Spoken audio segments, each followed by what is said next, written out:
ठीक है अनुज, अब जिस तरह की अनिश्चितता बाजारों में दिखने लग गई, पिछले मंगलवार को भी हड़कंप मचा, आज भी थोड़ा ऊंच नीच है, तो एक सावधानी की टोन में पहले रखना चाहूंगा। हम्म। ये जो सो कॉल्ड रॉकेट कॉल्स हैं, ये क्षणिक हैं, आज के बाजार के लिए हैं, इस तरह के अगले महीने 2 महीने के खेल हैं। और इन स्टॉक्स में ज्यादा अनिश्चितता है, इसीलिए इनकी चार्ट्स इतनी जोर से ऊपर नीचे दोनों तरफ चलती है। तो साइज को लिमिट में रखें आपके निवेशक। पिछले कुछ दिनों में हमने 2 नए रॉकेट कॉल्स अपने सब्सक्राइबर्स को दिए हैं। एक आपको मैं दिखाऊं ये चार्ट, ईज माई ट्रिप की, जो ये रही चार्ट, देखिए आप। ये ईज माई ट्रिप में जो अब ये टर्मिनल ट्रायंगल बन के ब्रेकआउट आ गया है, हम इसको अब करीब करीब 90-95 तक के लिए खेल रहे हैं। और दूसरा जो स्टॉक हमने रखा है रॉकेट कॉल्स की कैटेगरी में अपने सब्सक्राइबर्स के सामने पिछले कुछ ही दिनों में, वो है धानी सर्विसेज। लॉन्ग रन में हो सकता है इसका भाव 150 भी हो जाए, पर अगला स्पर्ट खेलने के लिए 40 से 70 तक की चाल, और क्या पता थोड़ा करेक्शन देने के बाद ही 80 तक चला जाए। ओके, चलिए ये हो गई दो बिग बड़ी कॉल्स। सुशील, मैक्रो व्यू काफी इंटरेस्टिंग बन रहा है आपका। हम्म। गोल्ड और क्रूड दोनों पर अपना व्यू दीजिए इस समय। देखिए, गोल्ड पे जो हम पिछली बार हंसी मजाक में कह गए थे कि अपनी अपनी बीवियों से कह दो दिवाली तक हम इसको 20% नीचे लेंगे, अब उन्हें जाके कह देने का समय आ गया है कि 20% नहीं घट रहा, जितना घटना था गोल्ड घट गया। अब गोल्ड में एक नया बाई सिग्नल है, और ये गोल्ड अब मुझे न्यू हाई तक भागता हुआ नजर आ रहा है। फिलहाल के लिए हम $2200 को ध्यान में रखते हुए एक बार सौदे बिठाते हैं, और क्या पता वहां पे भी सेल ना आए। तो गोल्ड में एक तरफा तेजी अगले महीने, 1.5-2 महीने के लिए, और दूसरी तरफ क्रूड पे एक बड़ा घातक कॉल है। और मैं चाहूंगा कि मैं एक चार्ट आपको दिखा सकूं क्रूड की एमसीएक्स टर्म्स में, क्योंकि ज्यादातर लोग यहाँ एमसीएक्स पे इसका व्यापार करते हैं। क्रूड क्रूड के अंदर देखिए एक रिवर्सल बन गया है। ये ग्रेवस्टोन दोजी कैंडल बन के आज का जो गैप डाउन है, ये असाधारण है, ये कोई साधारण चाल नहीं है। और मुझे क्रूड अब जो चाल नीचे की शुरू हो गई है 7470 वाला, 6400 तक करीब आता हुआ दिखता है। पर ये 10% की डिक्लाइन जो है, इसको लेके सेलिब्रेट करना अनुचित हो जाएगा। इसके बाद क्रूड पर हमारा एक बड़ा ही अजीब सा कॉल लोगों को लगेगा। मुझे लगता है क्रूड 6400 वाला सीधा 12000 तक भागेगा 6 से 8 महीने में, करीब करीब डबल हो जाएगा ग्लोबली, यानी $150 तक की चाल बन सकती है। इसको भविष्यवाणी कहना बिल्कुल गलत होगा, तैयारी कीजिए।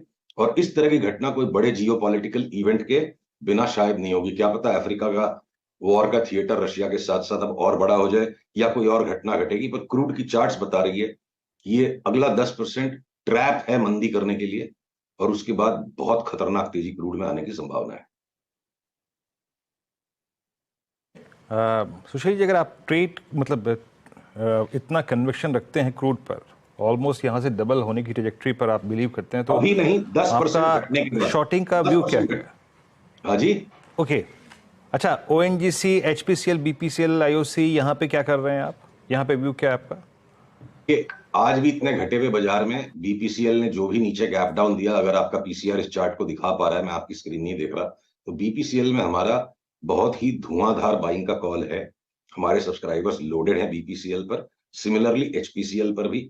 अब ये जो चेन्नई पेट्रो बहुत ज्यादा बढ़ चुका है, तो बहुत एक्सट्रीम वॉलेटाइल हो गया। चेन्नई पेट्रो 480 भी चला जाएगा तो इंट्राडे में 5-5% घट जाता है। तो एमआरपीएल सेफर बेट है। ओएनजीसी एक्सट्रीमली ओवरबॉट है इस वक्त।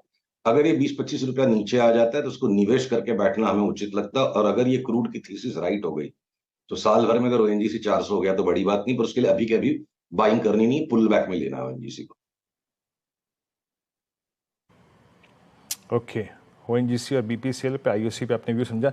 अच्छा, ये आपके आज इस कार्यक्रम में आने से पहले, मतलब मंगलवार से पहले और बीते मंगलवार के बाद, इस एक हफ्ते में या फिर 4 सेशंस में सुशील जी, पीएसयू बैंक्स में बहुत तेजी रही, चाहे वो कैनरा बैंक हो, चाहे वो बैंक ऑफ बड़ौदा। आपने पीएसयू बैंक्स में क्या किया, और अभी भी आपकी किस पीएसयू बैंक पे नजर है? देखिए, 2020 में जब हमने पीएसयू बैंक्स में 8-10 बैगर का कॉल निकाला था, तो हम उपहास के पात्र थे। 2021-22 में भी जब हमारे क्लाइंट्स दबोचते रहे उन्हें, तो हम तो इतने नीचे के लेवल से बैठे, और हमने 2023 की भी फर्स्ट हाफ में, फर्स्ट क्वार्टर में बहुत इसमें तेजी करी। तो हम तो इस भाव में फंसेंगे नहीं। हम इस ताक में है कि कैसे इनमें रिवर्सल आए, तब तक हम भागने दे रहे हैं। रिवर्सल आते हम दे मारेंगे और 30 से 35% नीचे वापस लेंगे चार्ट्स के अनुसार। मैं अपना कभी कोई मत नहीं रखता, जो मेरी चार्ट्स मुझे कहती है बेहिचक में कह देता हूं। तो अब सारी दुनिया को पीएसयू बैंक में तेजी करनी है, हम नहीं कर पाएंगे क्योंकि हमारा एवरेज बिगड़ेगा, और जब सारे लोग गर्म होंगे तो हम थोड़ा नरम हो जाएंगे, मिल जाएगा हमें वापस नीचे, यही हमारी धारणा है। ओके अच्छा, एक और मैं जो आपके साथ डिस्कशन कर रहा था, एक और आपका बड़ा व्यू बन रहा है येन को लेकर, सुशील यस जरा उस पर भी अपना व्यू दीजिए। क्या व्यू बन रहा है यहाँ पर? अनुज, यहाँ दो बातें हैं, दो अलग टाइम फ्रेम पे। जनरली डॉलर इंडेक्स के अंदर जो बाकी की 6 करेंसियां हैं जिनके सामने डॉलर की इंडेक्स बनती है, उसमें से येन को छोड़ के बाकी 5 करेंसीज करीब करीब एक तरफ चलती है और येन उसके उल्टा चलता है। यानी अगर डॉलर बाकी यूरोपियन और ऑस्ट्रेलियन कैनेडियन करेंसी के सामने अगर स्ट्रांग होता है तो येन और ज्यादा स्ट्रांग हो जाता है, और अगर डॉलर कमजोर होता है तो येन और कमजोर हो जाता है। यानी स्पॉन्ज है येन डॉलर की तेजी मंदी को संभालने के लिए, बैकअप है।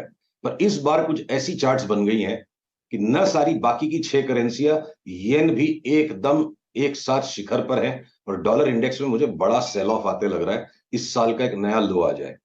तो अगर अगले 1-1.5 महीने में ये हो गया तो जो भी ये हिचकोले बीच बीच में निफ्टी देगी 500 600 700 पॉइंट के, या बैंक निफ्टी 2000 पॉइंट का झटका दे सकती है, बेहिचक मंदी इंडेक्स पे करने का रंगढंग डॉलर इंडेक्स को देखते हुए अगले 1.5 महीने के लिए नहीं बन रहा। पर अगर मैं 1 साल का व्यू ले पाता हूं तो येन की चार्ट बहुत ही घातक है कि 150 येन $1 के बराबर अगर साल भर में 10 महीने में 100 भी हो गया तो हम अचंभित नहीं होंगे। वो सेल कॉल आ चुका है, उसको टुकड़े टुकड़े में खेलना पड़ेगा। तो येन की एक खासियत ये है कि इतने कम ब्याज दर पे पूरे दुनिया को चीपेस्ट फंडिंग सप्लाई करने का केंद्र है येन। येन कैरी ट्रेड के बारे में आजकल बातें कम होती हैं, तो अगर इस तरह की एक तरफा चाल येन में आ गई 8-10 महीने के लिए तो संसार में एक बहुत बड़ा फिनेंशियल रिस्क ऑफ बन सकता है। तो अगले 1-1.5 महीने की तेजी को बी ग्रुप में संभाल के खेलना है। नंबर ऑफ स्टॉक्स को कम कीजिए, एक्सपोजर को मेंटेन कीजिए कि 5% मार्केट बढ़ गया तो 5% माल बेच लीजिए, ये हमने अपने निवेशकों को समझाया है, और बाकी सब अपना देख देख के करें। ऑलराइट सुशील, बहुत बहुत शुक्रिया। आज थोड़ा आपके वीडियो में